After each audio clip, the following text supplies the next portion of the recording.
Hey, playa, are you struggling to find love on dating apps or websites? It feels like every single time you swipe right, you never hear anything back from that person. So, what's the point of investing more time and energy into dating online? Well, I think you might want to take a different approach. In fact, I want to share with you a few different resources you can use that aren't dating apps at all, but can actually bring you closer to finding your partner. Let's be real here. If you're an average guy on Tinder, you're gonna have a lot of competition standing in your way from actually getting noticed by the girls that you like. And it may not always be something wrong that you're doing. The app is gonna prioritize guys who get lots of right swipes. It's gonna put them front and center because the app knows that women like them more, so it wants to show those guys to more girls. So a regular guy like you is probably not gonna get a lot of visibility, which is why you need to try one of the sites I'm about to recommend. The first on the list is meetup.com. Meetup is a great way to find local communities and activities and things going on in your area.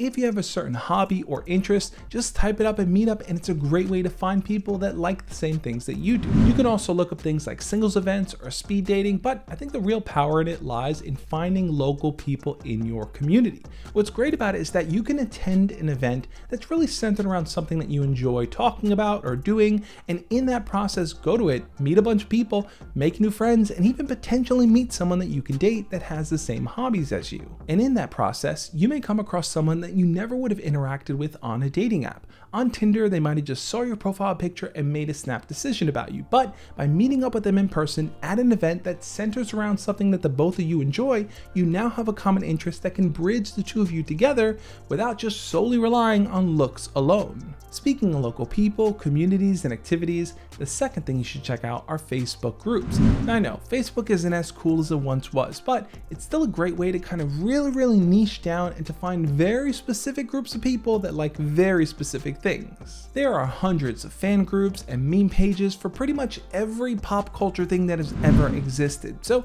it's a great way to connect with people that like the same things you do. And on top of that, there's also tons and tons of dating groups and communities as a part of Facebook as well. To give you an example, one of my friends is on a vegan dating group on Facebook where vegans can meet other vegans who are looking to date, avoiding having to ask the question, are you a meat eater, are you a vegetarian, or anything of that nature. It's so hyper specific to their needs that it just works out for them. Now the next set of tools aren't specifically for dating, but they can lead you down that road as you get to know a person better. So number 3 is going to be checking out Amino or Discord, because both allow you to find communities very specific to what you like.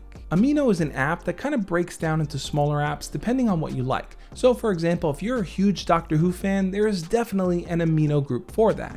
The same goes for Discord. There are tons of Discord channels for every possible thing you could like. But the big disclaimer here is don't go into these communities under false pretenses. And what I mean by that is, sometimes if you're a lonely and desperate guy and you stumble upon a lone girl in this fan group of yours, you might find this overwhelming desire to constantly bombard her with messages.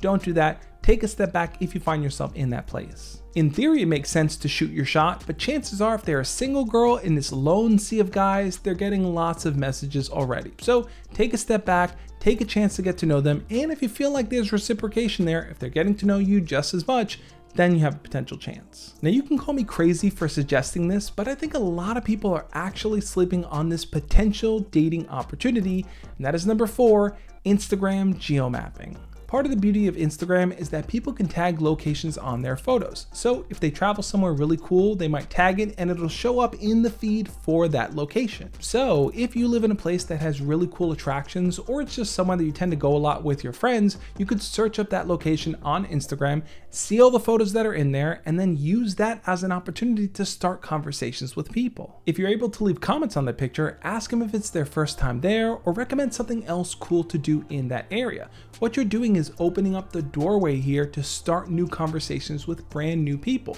potential dating opportunities as you get to know a complete stranger that's not too far from you. Dating apps present a real disadvantage for average guys just looking to find a partner. So why not take this alternative route? Allow your personality, your hobbies, your interests, the things that you really enjoy talking about lead the way in finding someone that you could potentially date. I'm curious though, what has your experience been like with dating apps? Have they worked out for you? Have they just totally been a waste of time? Leave your comments down below and let me know.